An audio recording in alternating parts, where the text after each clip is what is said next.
Some stories in royal history aren't planned out in advance. No press office schedules them. No one rehearses them. No institution gives them a stamp of approval. They just happen quietly and privately when no one is watching. And then the world finds out and something changes forever. July 1st, 2026 was supposed to be just another quiet day. For nearly 30 years, the palace had let this date pass without any official ceremony. Diana's birthday would come and go, and people everywhere would remember her in their own way, without any formal nod from the family that once called her their own. But this year, something happened that caught everyone off guard. It wasn't a palace announcement. It wasn't a planned tribute. It wasn't a polished social media post from Kensington Palace made to look spontaneous, but actually written by a team of communications experts. What took place on July 1st, 2026 was none of those things. It was an 11-year-old girl, a child sitting in a garden, gently pressing flowers between the pages of a book. And when the story reached the world, people across Britain were moved to tears. Stick with me, because once you understand the full picture of what happened that afternoon, why it happened, and what it means for Diana's legacy going forward, you will never see Princess Charlotte the same way again. Let's start with the date itself. July 1st, 2026 wasn't just any summer day. Diana Frances Spencer was born on July 1st, 1961. She passed away on August 31st, 1997, in a Paris tunnel at just 36 years old. 36. That's younger than most of us will be when our kids start secondary school. If she had lived, July 1st, 2026 would have been her 65th birthday. About what that number means. It's the age when most people start to slow down a little, to reflect on their lives, to enjoy what they've built over the years. It's the age of having grandchildren on your lap and celebrating birthdays that feel earned. It's the age of looking back on a full life. Diana never got that chance. She never got anywhere close. She never saw William marry Catherine at Westminster Abbey in 2011. She never held Prince George when he was born in 2013. She never watched Charlotte take her first steps in 2015 or heard little Louis laugh for the first time in 2018. She never had the chance to be the grandmother she almost certainly would have been, the kind who is warm and loving and maybe just a little bit embarrassing, exactly the way the best grandmothers are. And that's the heartbreaking truth of July 1st, 2026. It's not just a birthday, it's a reminder of everything Diana was robbed of. Every year, the world keeps moving forward without her. Every milestone her children have reached without their mother there to see it. For nearly 29 years, the royal institution has handled this date with extreme caution. Too much attention, and it risks bringing back old pain and raising uncomfortable questions about the past. Too little, and it seems cold and out of touch with the millions of people who still grieve for her as if they lost someone they personally loved. The palace has never found the perfect balance. And so, year after year, July 1st has passed in near silence. Until this year. Let's be clear about what did not happen on July 1st, 2026. Kensington Palace did not release a statement. There was no official portrait shared, no special post on the Wales family's social media, no formal ceremony, no flag lowered to half-mast, no announcement from the king or any senior royal figure marking the occasion. Official silence. The same silence that has marked every one of Diana's birthdays since she passed away. And in some ways, you can understand it. The palace has to walk a very careful line when it comes to Diana. She is still one of the most beloved figures in modern British history, but she also represents one of the most painful and complicated chapters in the monarchy's recent past. Her name carries so much weight all at once: grief, admiration, controversy, unanswered questions, and an almost legendary status that the institution has never quite known how to handle.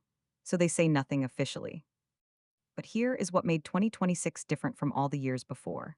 The palace's silence wasn't where the real story was. The real story took place inside a private home, inside a family that has spent years gently and lovingly trying to keep a woman's memory alive for children who never got the chance to meet her. And on July 1st, 2026, that effort became visible in a way nobody planned and nobody could have predicted. To understand what happened on Diana's 65th birthday, you need to go back 3 weeks earlier to June 13th, 2026, to the Trooping the Color. The royal family appeared on the Buckingham Palace balcony as they always do, smiling, waving, looking composed, with every detail carefully managed. The crowd cheered, the planes flew overhead, and the pictures went around the world. But some people were paying closer attention than others. On Catherine's wrist that day was a three-strand pearl bracelet with distinctive gold clasps. Royal watchers immediately recognized it. It was a Nigel Milne design created in 1988 as part of a charity collaboration for Birthright. It was a bracelet Diana had worn throughout the late 1980s, seen in photographs at many public events. It was a quiet, understated piece that those who followed Diana closely would know instantly. Catherine wore the authentic bracelet. But beside her on that balcony stood Charlotte, and Charlotte was wearing something strikingly similar. A matching version. A deliberate echo, not an exact copy, but an unmistakable tribute. A mother and daughter, two generations, one bracelet connecting them across time to a woman who passed away before either of them had fully grown into who they are. Fashion writers called it a quiet tribute, a subtle nod. And they were right, it was subtle. But what no one realized at that moment was that this wasn't just a one-time gesture. It was the beginning of something bigger, because Charlotte had been asking questions. According to sources close to the Wales household, in the weeks leading up to Diana's 65th birthday, Charlotte had been asking about her grandmother in a new way. Not the gentle, age-appropriate questions of early childhood, like where did she go or why isn't she here, the kind of questions very young children ask when adults carefully decide what they're ready to hear. These were different questions. Older questions. Questions of a girl who is starting to understand that the world is more complicated than anyone ever told her. Who was she really? What did she actually like? What made her laugh? Why does everyone still talk about her after all this time? Catherine, by all accounts, had been waiting for this moment. She has spoken before about how she and William have chosen to introduce Diana to their children.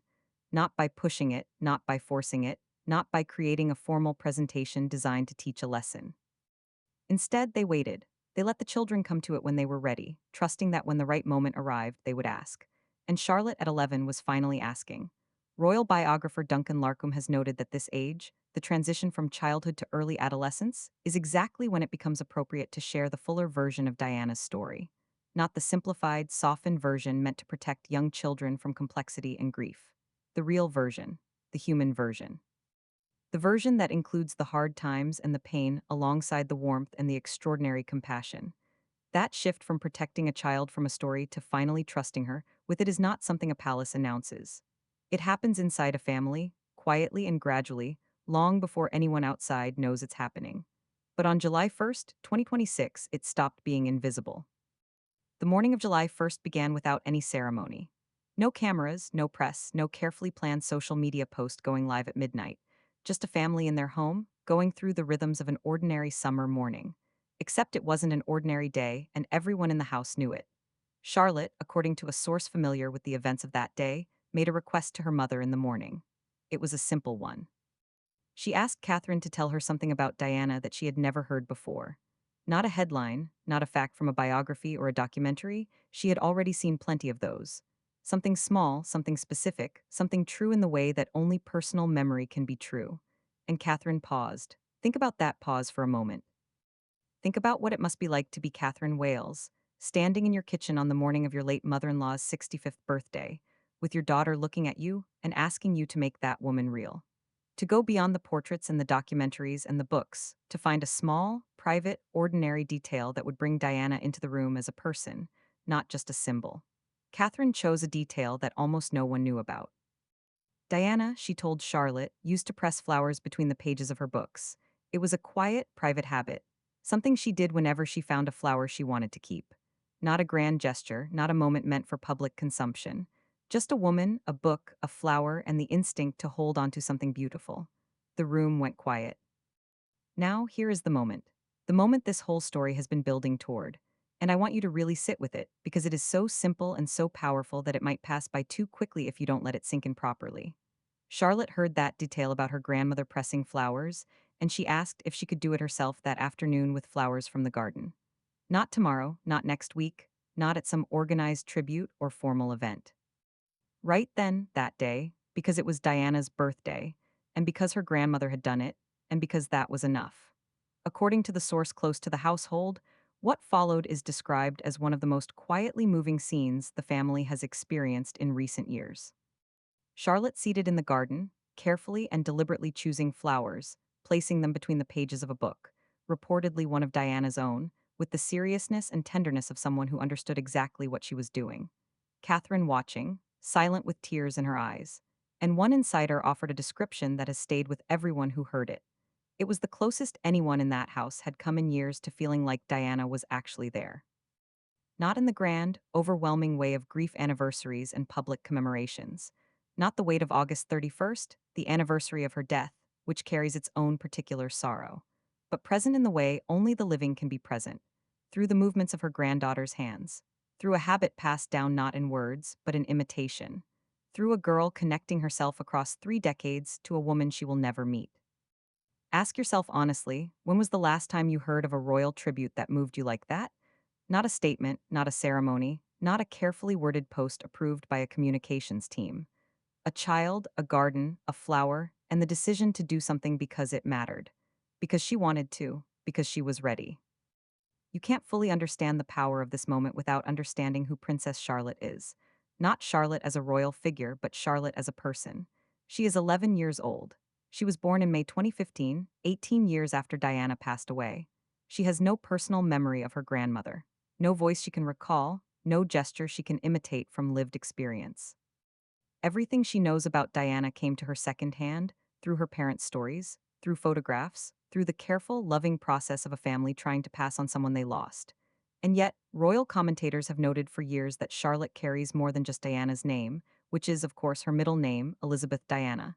She carries something of Diana's quality: the direct eye contact, the instinct to engage with people rather than perform for them, the warmth that cuts through formality without ever breaking it. Ingrid Seward, the longtime editor of Majesty magazine and one of the most respected royal observers in Britain, has noted that Charlotte's resemblance to Diana becomes more striking with each passing year. Not just physically, though that resemblance is there too, but in the quality of her presence, in what she communicates just by being in a room. And on July 1st, 2026, she showed something else that Diana was famous for. She showed instinct, the instinct to reach towards something meaningful rather than wait to be told it was time. To take a piece of information, my grandmother pressed flowers, and turn it immediately into action, into connection, into something real. That is not a quality you can teach. That is not something a royal communications team can manufacture. That is a child who genuinely understood what the day meant and responded to it in the most human way imaginable. Let's talk about William for a moment, because he was present that day, and because understanding what this moment meant to him is essential to understanding its full weight. William was 15 years old when his mother died. 15. He learned about her death in the early hours of August 31st, 1997.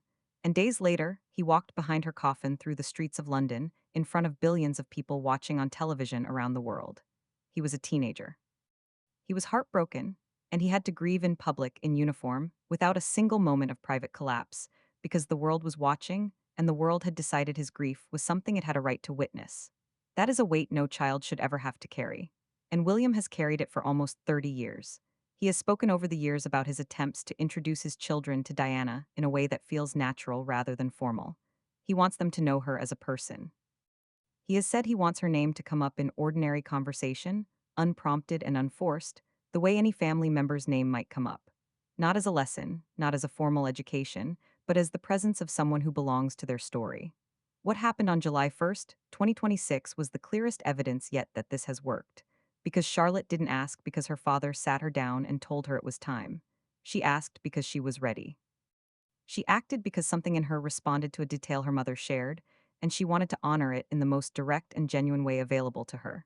Those close to William that day say it was the first time in years they had seen him genuinely, deeply emotional. Not the careful emotion of a public speech. Not the composed grief he has learned to carry in front of cameras. Something private and unexpected. A father watching his daughter reach toward his mother and being undone by it. If that doesn't move you, I honestly don't know what will. Here is something worth asking, and asking seriously. For nearly 3 decades, Diana's legacy has been managed. That is the only accurate word for it. Managed by the palace, managed by the media, managed by biographers and documentaries and rival royal factions, each with their own version of who she was and what she stood for. Her image has been used, contested, revisited, reframed, rehabilitated, weaponized, and mourned, often at the same time, often by people with competing agendas. And through all of that, the essential question has rarely been asked simply. What did Diana actually want her legacy to be? She gave us the answer herself, in her own words, in interviews, in the work she did in the final years of her life.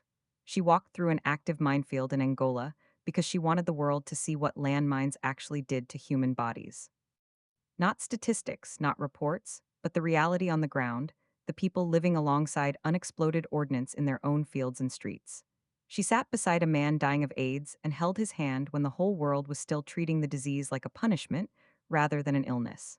And she held that hand without gloves in front of the cameras because the point was to make people see. She brought her sons to homeless shelters. She insisted they see the world as it really was, not the version carefully curated by royal protocol. She wanted them to understand what compassion meant, not as an abstract idea, but as a practice, something you did, not something you just talked about. She said she wanted to be remembered as a queen of people's hearts, not a portrait behind glass, not a curated exhibition, not an officially approved legacy document handled by a palace communications team. And on July 1st, 2026, with no cameras present and no official statement issued, and no institution deciding what the moment should mean, a granddaughter Diana never met sat in a garden and pressed flowers in her memory. Tell me honestly, which version of that tribute do you think Diana would have chosen? When the story reached the public, the response was immediate and overwhelming. Across Britain and around the world, people shared it. Not because it was dramatic, not because it was controversial, but because it was true in a way that most royal news is not. It cut through all the performance and the careful staging and landed somewhere much more essential. The comments that poured in were not just about Charlotte or Diana. They were about grandmothers people had lost. About habits and gestures passed down through families without ever being formally taught.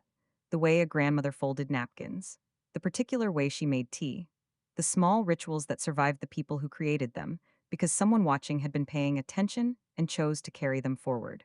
Charlotte pressing flowers gave people permission to talk about that, about the ways the people we love live on in us long after they are gone, about inheritance that has nothing to do with money or titles or official records, and everything to do with love and attention and the choice to remember. Diana was always at her most powerful when she connected individuals to something larger than the institution she represented. She did it when she held that man's hand in 1987. She did it when she walked through that minefield in 1997.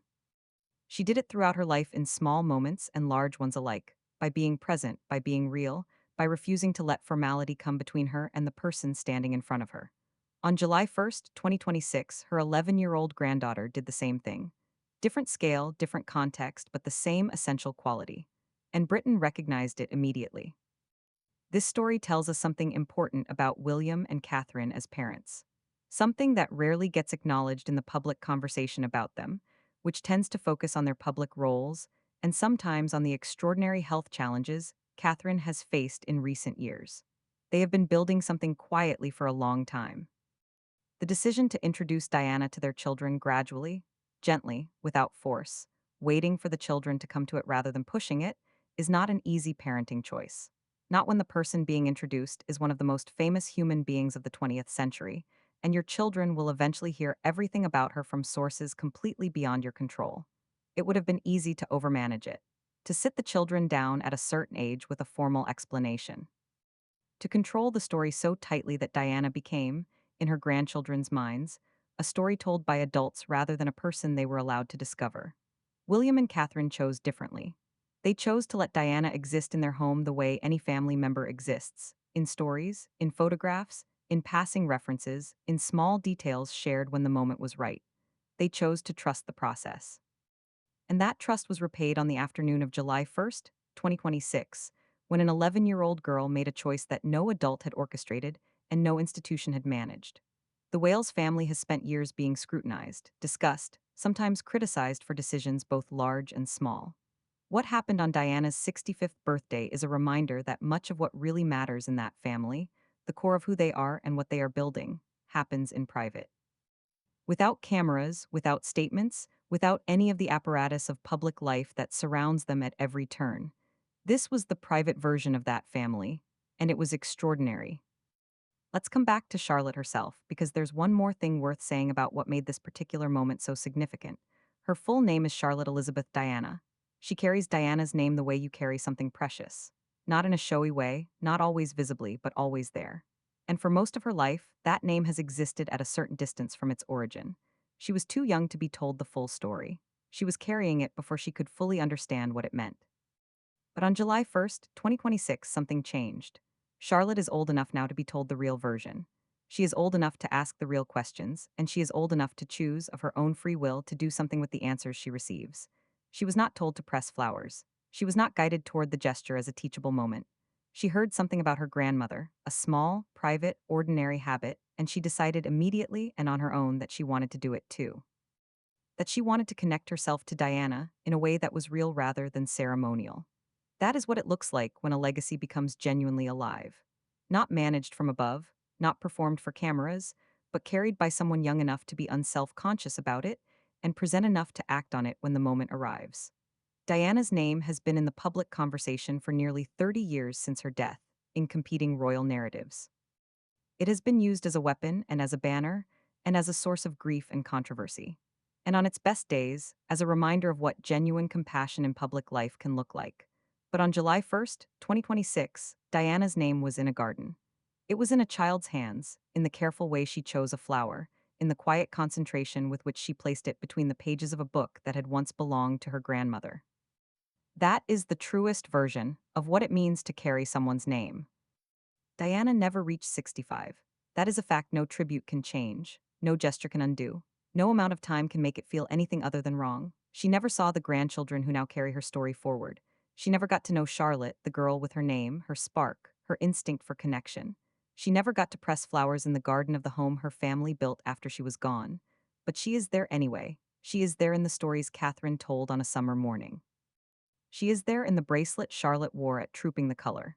She is there in the questions an 11-year-old was finally old enough to ask, and in the answers she received, and in what she decided to do with those answers before the afternoon was over. Legacy is not something institutions manage. It is not something press offices can protect or biographers can fully capture or documentaries can contain. It is something that lives in people. It is passed from hand to hand, from voice to voice, from generation to generation, through small details and private habits, and the choice to carry forward something precious rather than let it fade.